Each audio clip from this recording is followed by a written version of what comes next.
Aprendendo a Viver. Sêneca.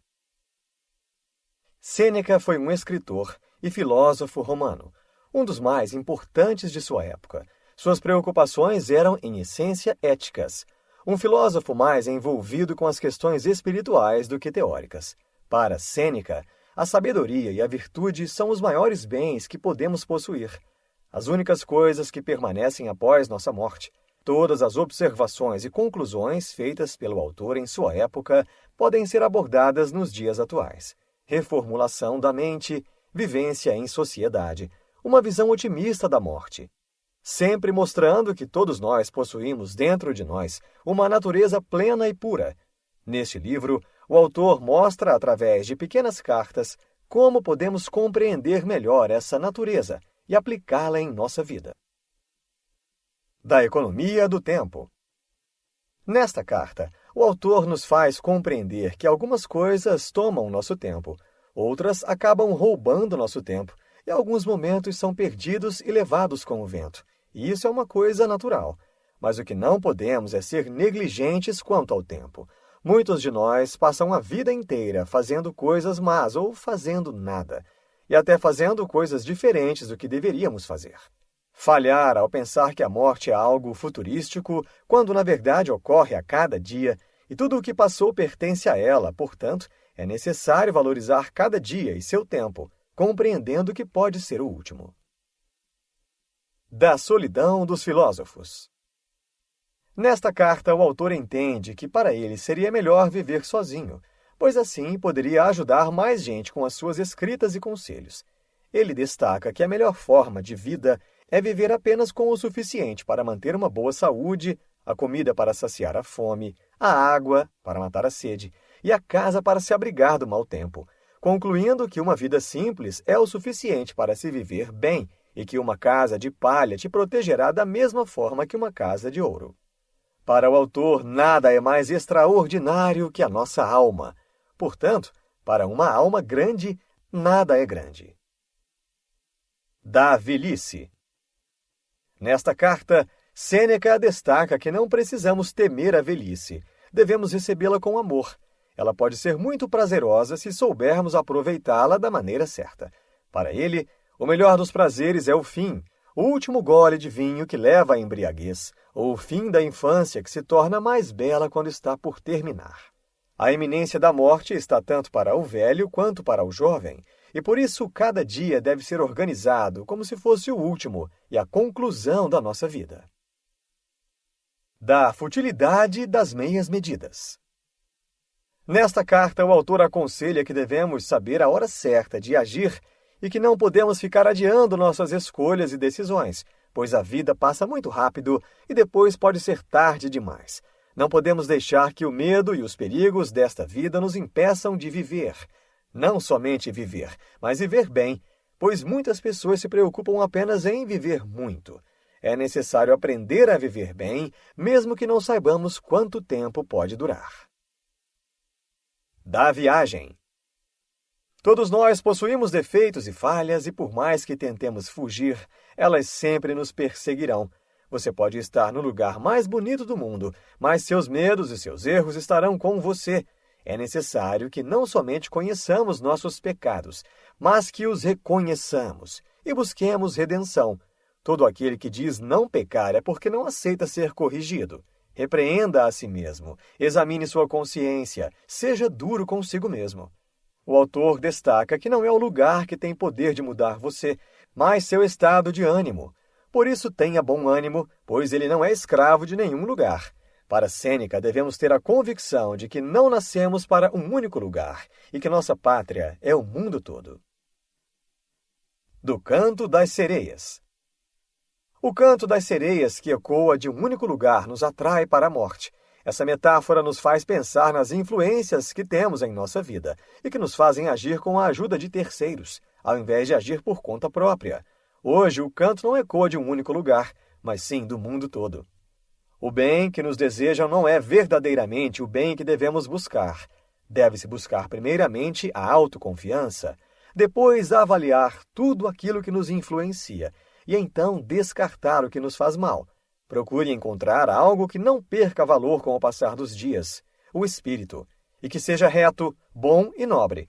Esse espírito está tanto no cavalheiro quanto no escravo, e nenhum ouro ou prata pode comprá-lo. Do senhor e do escravo. Nesta carta, Sêneca mostra-se indignado em relação aos servos e senhores de sua época, em que os grandes homens achavam humilhante jantar à mesa com seus escravos.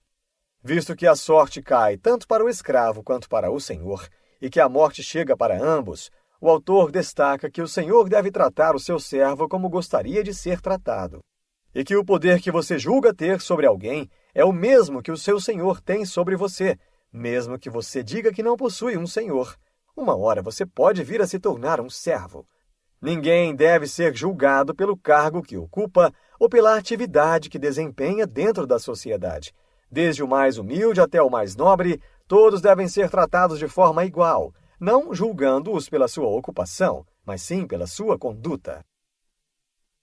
Da brevidade da vida. A vida é um instante, baseada em 4 estágios: infância, adolescência, fase adulta e, por fim, a velhice. Nesta carta, compreende-se que o valor da vida não está no tempo que ela dura, mas em como vivemos, pois existem várias pessoas que viveram muitos anos e, ao mesmo tempo, viveram pouco. Não devemos nos preocupar com as coisas superficiais deste mundo. É claro que são importantes também, mas em alguns momentos é mais inteligente desprezar essas coisas do que continuar correndo atrás delas. Do encontrar a morte com alegria. Nesta carta, o autor destaca que devemos estar preparados para a morte e que devemos esperá-la com alegria. Não são os anos nem os dias que dizem se estamos prontos ou não para a morte, mas sim nosso espírito. Dos enganos do mundo. É importante que tenhamos bons exemplos para seguir, mas não podemos nos apegar a eles. É preciso sempre buscar coisas novas, mudar algumas e abandonar outras. Assim como um guerreiro precisa reforçar o seu corpo para resistir aos golpes de seu oponente. Precisamos reforçar nosso espírito para que resista aos golpes do destino e encontre forças para se levantar. Que a nossa felicidade não dependa de pessoas e muito menos de bens materiais. Não existe infelicidade na pobreza. Uma pessoa pobre ri muito mais que um rico. E se há alguma preocupação, encara com alegria. Aqueles que possuem muitas riquezas e se consideram felizes, na verdade escondem uma profunda tristeza, mas por ocuparem uma posição de destaque na sociedade, devem parecer felizes e se valem de máscaras para disfarçar sua tristeza. Segundo Sêneca, se quisermos saber quem de fato somos, devemos deixar de lado nosso dinheiro, nossa casa e a posição que ocupamos na sociedade, e assim considerar o nosso íntimo e não o valor que as pessoas atribuem a nós. Do ler e do escrever. Através da leitura, podemos chegar a lugares sem nos cansar. Podemos adquirir conhecimento de vários lugares, sentados no sofá. Através da leitura, aprendemos a ser menos negligentes e ela nos torna aberto a ouvir opiniões de outras pessoas e, com base nisso, formarmos nossas próprias ideias. A escrita deve ser na mesma medida que a leitura, pois se apenas escrevermos, esgotaremos nossas forças. A escritura deve acompanhar tudo o que foi feito na leitura. Devemos organizar todos os diferentes conhecimentos obtidos através da leitura, de modo que seja possível identificar a origem de cada um. Da qualidade de vida comparada à sua duração.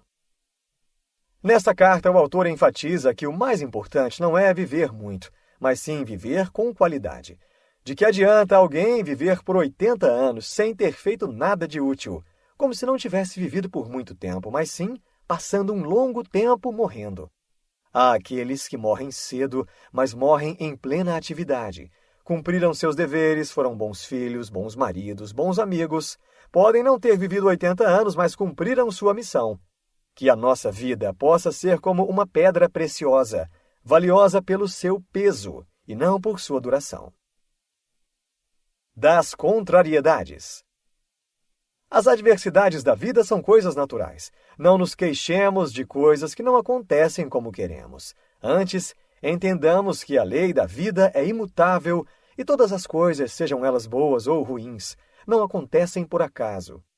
Aqueles que enfrentam as adversidades e as vencem, conseguem encarar a vida como ela é, e não se lamentam pelo que ocorre contra a sua vontade, já aqueles que só sabem reclamar ficam acomodados, ao invés de enfrentar os seus obstáculos. Ficam confortáveis, mas sem viver de fato.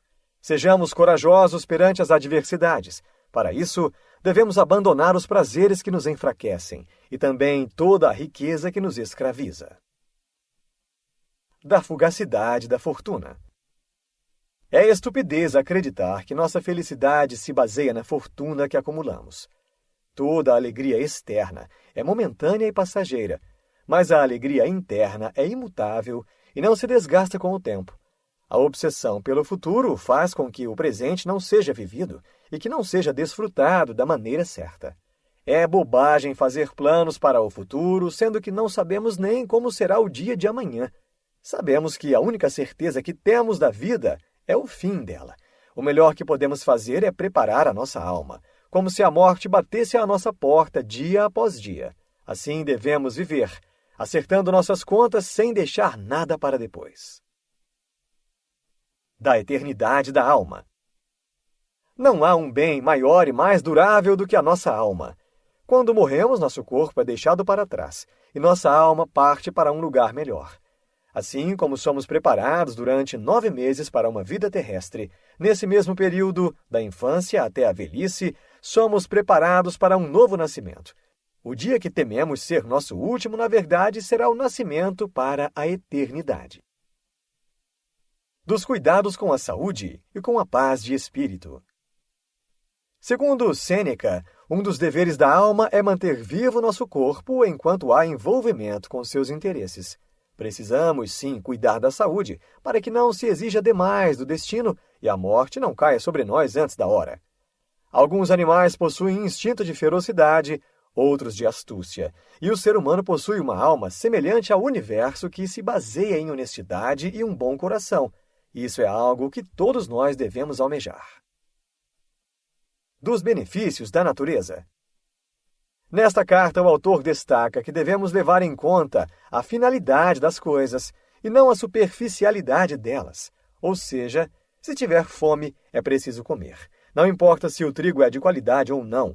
O importante é satisfazer a necessidade do estômago. Se tiver sede, é preciso beber. Para a natureza, não importa se a água está em uma taça de ouro ou de barro. O importante é saciar a sede. Façamos a nós mesmos a seguinte pergunta: o que é melhor? Ter muito ou ter apenas o suficiente?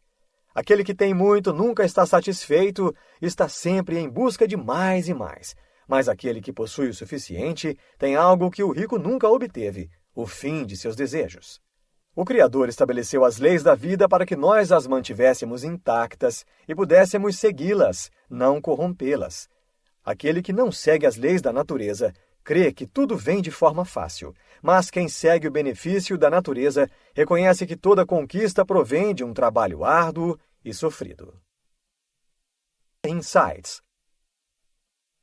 Obsessão pelo futuro impede que se viva o presente de forma correta. A morte pode ser recebida com alegria por quem souber viver até a sua chegada. Aquele que possui o suficiente tem algo que nenhum rico jamais obteve: o fim de seus desejos. Neste livro você aprendeu que a vida é um instante e sua longa duração não indica que foi bem aproveitada. Existem muitas pessoas que vivem por muito tempo, mas não vivem a vida de forma proveitosa. Porém, existem pessoas que vivem por pouco tempo, mas suas obras permanecem vivas, pois elas souberam valorizar o que de mais importante a vida tem a oferecer. Não tem a ver com conquistas materiais e nem fortunas acumuladas, mas valores, do saber adquirido e o autoconhecimento, que proporcionam compreender quem você realmente é e para onde vai, para assim entender que a vida não se baseia em sua duração, mas em como a vivemos e a intensidade que vivemos.